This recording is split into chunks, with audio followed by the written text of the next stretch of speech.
À Saintes, le village des associations s'est installé dans le jardin public pour cette rentrée de début de septembre.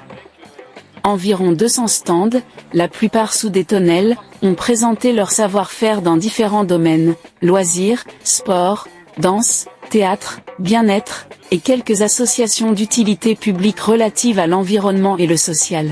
Nous avons rencontré une association atypique, France Bénévole, qui est une passerelle pour devenir bénévole dans une association. Elle propose 1000 manières de s'investir et de joindre l'utile à l'agréable, et être disponible dans un engagement avec l'esprit d'équipe. Au moment que c'est très difficile de trouver des bénévoles et paradoxalement on rencontre aussi ici beaucoup de personnes qui cherchent des missions bénévoles.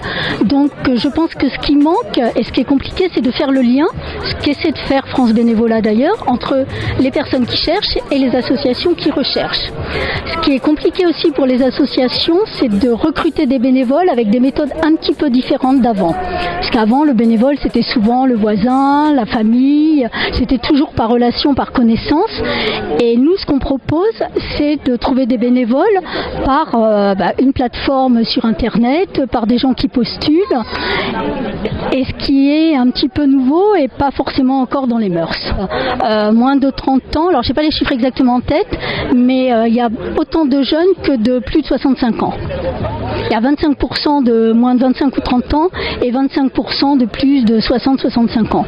Il peut y avoir des personnes qui veulent faire partie de groupes, rencontrer des gens. Il y a d'autres, comme vous dites, d'autres personnes qui ont besoin de se créer du lien. Et les jeunes adultes sont des gens qui font du bénévolat, souvent sans le savoir. Quand on fait partie d'associations de parents d'élèves, on fait du bénévolat. Un recruteur, c'est pas le mot parce que nous on fait le lien et les associations recrutent leurs bénévoles après. Faut se mettre d'accord. Mais il y a un gros problème en France. J'entends beaucoup d'associations. Mais il nous manque des bénévoles. Il nous manque des gens pour après le spectacle de déplacer les barrières. Pouvez-vous m'expliquer ce genre de phénomène? Je sais pas si vous iriez faire du bénévolat juste à un moment donné pour transbahuter des barrières.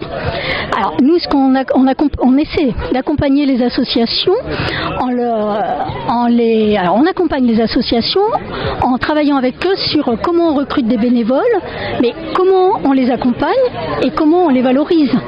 Parce qu'un bénévole, il est là tant qu'il trouvera du plaisir. Si c'est juste pour faire de la main-d'œuvre gratuite, j'exagère en disant ça, on ne trouvera pas de bénévole. J'ai rencontré Pascal, une adhérente de l'association Dante Alighieri qui propose des cours de niveau pour se familiariser avec... Alors l'association Dante Alighieri est une association qui a été fondée, je crois, dans les années 1980 par Simone Guillevic, qui est notre présidente d'honneur actuellement et qui s'est bien développée au fil des ans. On propose surtout des cours d'italien pour tout niveau, débutant jusqu'à conversation, mais aussi un voyage en Italie pratiquement une fois par an, des concerts de temps en temps, des repas pour avoir un petit peu de convivialité, nous permettre de nous rencontrer en dehors des cours. Voilà, c'est l'essentiel des activités que nous proposons. La langue italienne. La journée s'est achevée par la présence du maire Monsieur Drapon Bruno accompagné de quelques élus.